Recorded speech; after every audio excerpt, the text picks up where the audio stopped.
Praise the lord. యేసుక్రీస్తు నామములో మీ అందరికీ శుభములు తెలియపరుస్తున్నాను. మీరందరూ బాగున్నారా? దేవుడి కృపను బట్టి మీరు బాగుంటారని నేను నమ్ముతున్నాను. మిమ్మల్ని నా బాటమ్ ఆఫ్ ద హార్ట్ నుండి మిమ్మల్ని దీవిస్తున్నాను. నా హృదయపు లోతు నుండి మిమ్మల్ని దీవిస్తున్నాను. నిజం చెప్తున్నాను, హానెస్ట్గా చెప్తున్నాను. మీలో ఎవరు బాధపడినా నాకు బాధ కలుగుతాయి. నా చెవులు గనక పడితే మీరు బాగలేదు, లేకపోతే ఫలానా సమస్యలతో సతమతమైపోతున్నారు, మీరు ఒంటరిగా బాధపడుతున్నారు, అందరి చేత దేవుడపడ్డారు, లేకపోతే మీరు దిక్కుతోచక ఉన్నారు, ఇట్లా ఏదైనా మీ గురించి నేను విన్నానంటే నిజంగా చెప్తున్నాను, నాకు చాలా బాధ కలుగుతాయి. ఎందుకంటే నేను దేవుని ఆత్మతో జీవించే వ్యక్తి. పరిశుద్ధాత్మ ఎలాగ ఆయనకు పరిశుద్ధాత్మకి ఎటువంటి దుఃఖం అయితే కలుగుతాయో నాకు కూడా అటువంటి దుఃఖం కలుగుతాయి.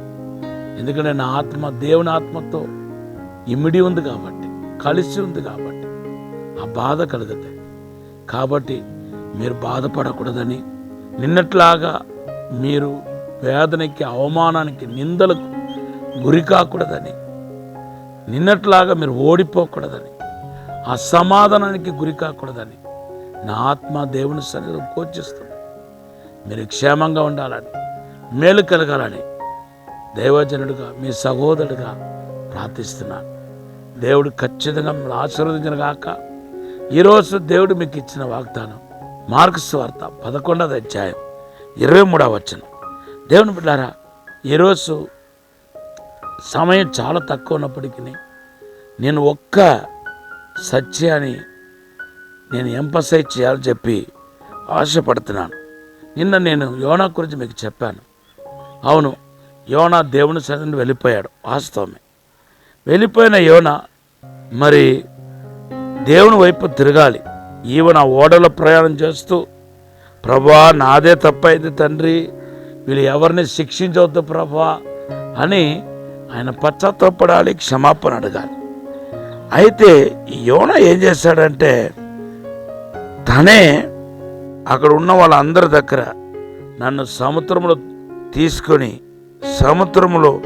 తీసి నన్ను పడేయండి అని తనే అడుగుతున్నాడు.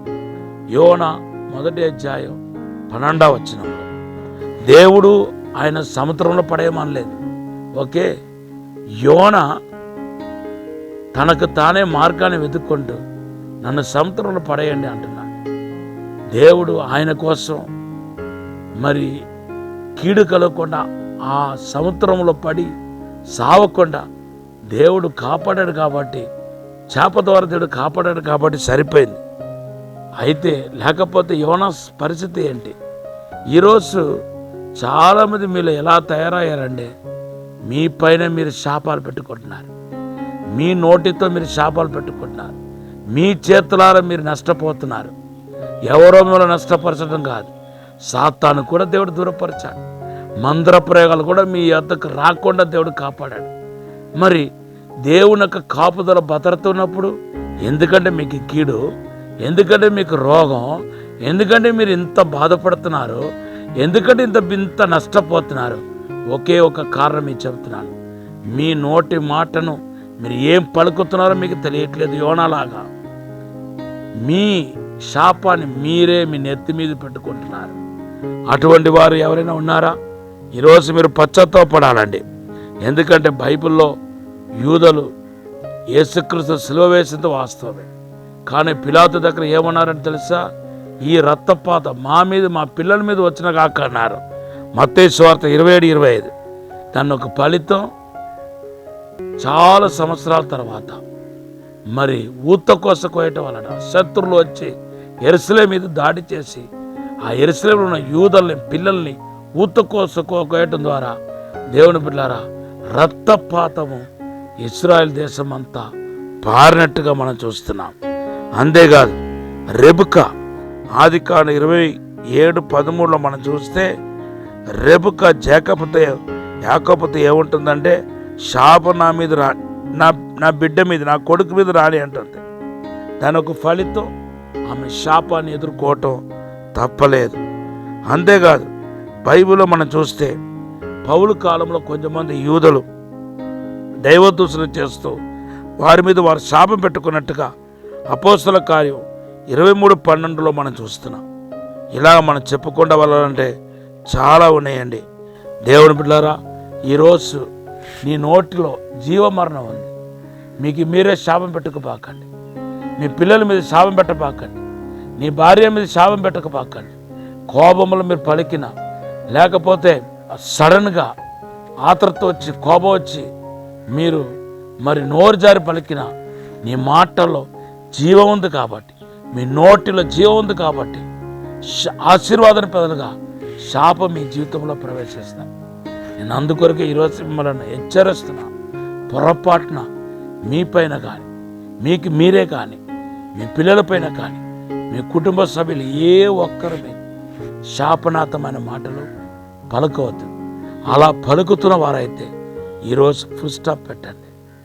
మీరు కృపావచనములే మీ మాట మీ సంభాషణ ఉప్పు వేసినట్టు ఉండగాకనే ఉంది.